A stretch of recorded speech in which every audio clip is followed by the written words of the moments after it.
তার পাশে যদি একটা কলা গাছকেও দাঁড় করিয়ে দেয়, সেটাও দর্শক লুফে নেবে। হাত ধরাধরি কিংবা স্পর্শ করা, এটা সব বিভিন্ন সময়ে বিভিন্ন ক্ষেত্রেই দেখা গেছে। শাহরুখ খানের ক্ষেত্রেও দেখা গেছে, সালমান খানের ক্ষেত্রেও দেখা গেছে।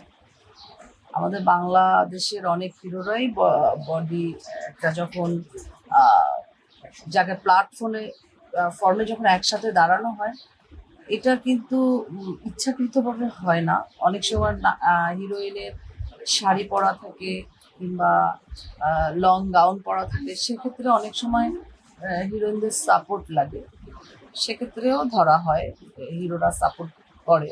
আমাদের বেলায়ও করেছে, আমরাও যখন অভিনয় করেছি অনেক সময় হাত ধরে ধরে আমরা শুটিং স্পটে গেছি, হাই হিল পরেছি দেখে। তো সেদিন যে বিষয়টা আমি ভিডিও ক্লিপস দেখেছি, আমি বলবো যে বিষয়টা একটু দৃষ্টিকটই ছিল। সাকিব হয়তোবা নিজের অজান্তে এটা করেছে, উনি বুঝতে পারেনি বিষয়টা। তো আমি বলবো যে আজকে হাত ধরাধরি কিংবা বডি টাচ অনেক ক্ষেত্রেই হয়ে থাকে, সেটা যতটুকু দোষারোপ দেওয়া হবে না, কিন্তু একজন সুপারস্টার মেগাস্টার যখন কাজটি করবে সেই দিকে আঙ্গুল তুলে তাকাবে সবাই, যেটা শাকিব খানের ক্ষেত্রে হয়েছে। তো আমি মনে করি যে কখনো অডিয়েন্সের সামনে গেলে, জার্নালিস্ট ভাইদের যেখানে অনেক সমাগম থাকে, সেখানে অবশ্যই তার অঙ্গ প্রত্যঙ্গ মার্জিতভাবে উপস্থাপন করাই উচিত। আমরা যারা চলচ্চিত্রের কর্মী শিল্পী, আমিও আমার ব্যক্তি জীবনে অসংখ্য ছবি করেছি, কিন্তু অনেক ছবি হিট হয়েছে, সুপার হিট হয়েছে, ফ্লপও হয়েছে।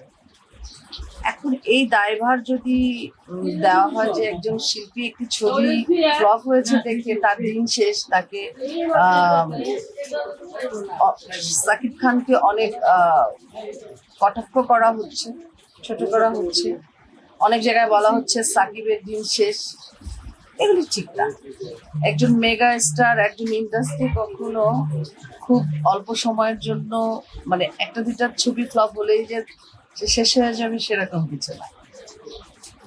প্রিন্স সিনেমাটা আজকে দর্শকপ্রিয়তা পায়নি, এটা ব্যক্তি সাকিবকে দোষারোপ করে কোনো লাভ নেই। কারণ সিনেমা অবশ্যই আমাদের সাকিব খান একজন মেগা স্টার।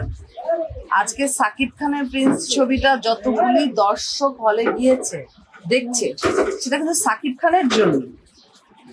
সাকিব খানের কো-আর্টিস্ট কে আছে, সেটা কিন্তু সাকিব খানের কো-আর্টিস্ট এরকম যে তার পাশে যদি একটা কলা গাছকেও দাঁড় করিয়ে দেয়, সেটাও দর্শক লুফে নেবে।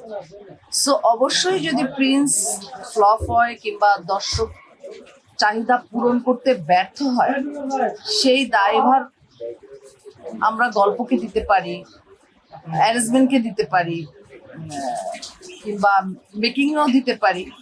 তো একেবারে সাকিবকে যে সরাসরিভাবে দোষারোপ করা হচ্ছে, এটার পক্ষপাতী আমি।